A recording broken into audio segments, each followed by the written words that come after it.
Ja, jeg har valgt opgave 1, og jeg har valgt at analysere det dansende hus, som var nummer 10 af bygningerne, som Frank Gehry han har tegnet. Bygningens funktion det er et forretnings- og kontorejendom, som ligger i Tjekkiets hovedstad Prag, og som blev opført i 1997. Det dansende hus det er omgivet af en masse ældre bygninger, som primært er fra perioden barokken. Det er det, man ser ude i venstre og højre side. Og det dansende hus det er opbygget af mange forskellige materialer, som står i kontrast til de andre bygninger også.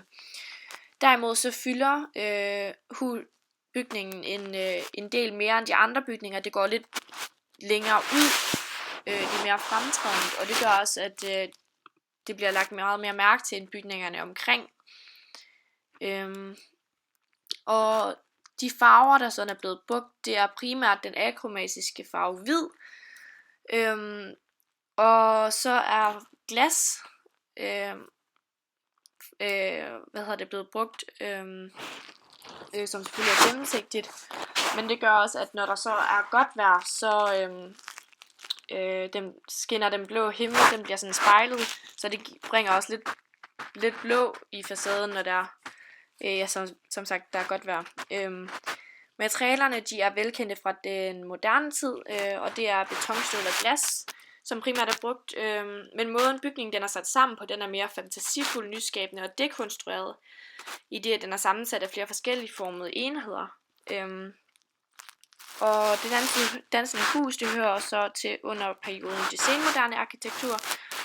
Det er en dekonstruktion af arkitekturen før, hvilket er en filosofisk afprøvning og grænsesøgning af den traditionelle vestlige tankegang, som leder efter arkitekturens skjulte potentiale ved at søge og udfordre grænserne for den måde arkitekturen den traditionelt har været udformet på. Den dekonstruerede arkitektur den kan derfor karakteriseres ved det splindrede, forvredne, usædvanlige, tilfældige, subjektive og det legende, der forstyrrer vores gængse opfattelse af, hvordan arkitekturen den traditionelt skulle se ud. Hvilket det dansende hus det er et rigtig godt eksempel på. Det dansende hus det virker sådan lidt lukket på en eller anden måde, fordi man ikke sådan man kan ikke se hvor man skal gå ind hen. Det er ikke så indbydende i det at selve bygningen den sådan set går ud over hovedindgangen og lukker af, så man ikke kan se hvor man skal gå ind hen. Facaden den er meget dynamisk. Der bliver brugt rigtig mange skæve geometriske former, som bryder med de lodrette og vandrette linjer sådan omkring vinduerne, og for den søjle, som er under den midterste, som vi ser der forfra. Der er brugt mange diagonale dynamiske linjer på facaden, og det afviger rigtig meget fra det centrale og skaber dynamik. Det bryder den passivitet, der er i de lodrette og vandrette linjer, og det skaber liv i bygningen, så det ser sådan man føler at den er i bevægelse. Den virker meget legende og fantasifuld på grund af den skæve facade, og den bryder også det gamle moderne, og det er også på den måde man kan se det er den senmoderne, det er at det er asymmetrisk. Den bryder den sådan tidligere symmetriske form, som blev brugt rigtig meget. Og den er meget iøjnefaldende på grund af den meget spektakulære form.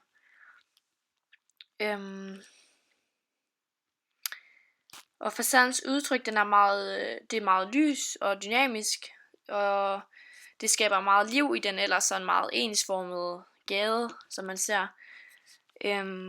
Den del af facaden med glas på, den virker ret let, sådan der til venstre, i modsætningen til den del af facaden til højre, som virker meget tung i det, i det her beton.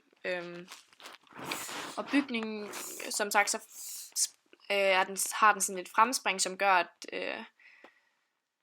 at den sådan går længere ud end de andre bygninger, og det skaber ligesom også en kontrast til de andre bygninger i gaden, og gør, at man ser den meget tydeligere og lægger meget mere mærke til den.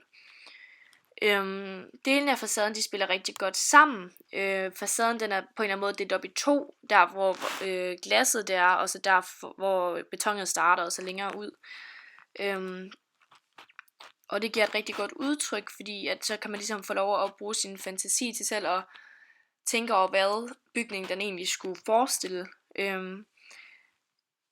Men det der oftest bliver snakket om, det er, at man kommer til at danse et billede af et dansende par, hvor den lette, det der glasdelen af det, den lidt lette del til venstre del, den afspejler en kvinde med former, som også ses ved den der konkave form, altså at det går indad. Og den højre del af facaden med mere tyngde, den derimod giver et billede af en mand, som står med sådan en pæn holdning og eventuelt en hat, som man ser der i toppen, hvor det stikker sådan nogle pinde ud. Ja. Og så vil jeg så sammenligne med Villa Savoye. Villa Savoye, det er så fra modernisme, som er perioden fra ca. 1900 til 1970'erne. Dens kendetegn, det er rene former, lige linjer, symmetri og flade tage. Og bygningen er tegnet af den schweiziske arkitekt Le Corbusier.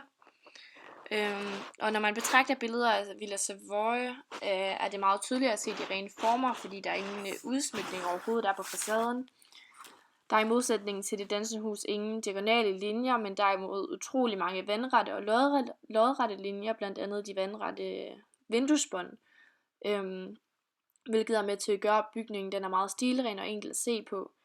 Der er dermed ingen dynamik i det. De to bygninger har det til fælles, at man ikke kan se, hvor man skal gå ind på lang afstand, og det virker ikke specielt indbydende, men derimod ret funktionelt, da man for eksempel kunne, hvis Villa Savoye, bruge det til for eksempel noget garage. Det er altså også tydeligt at se, at de to bygninger, de ikke er fra den samme periode. Villa Savoye er et godt eksempel på den modernistiske arkitektur, hvor det dansende hus, det viser perioden til den senmodernistiske arkitektur, hvor man har lidt friere rammer til ligesom at bruge sin fantasi og skabe nye, spændende bygninger.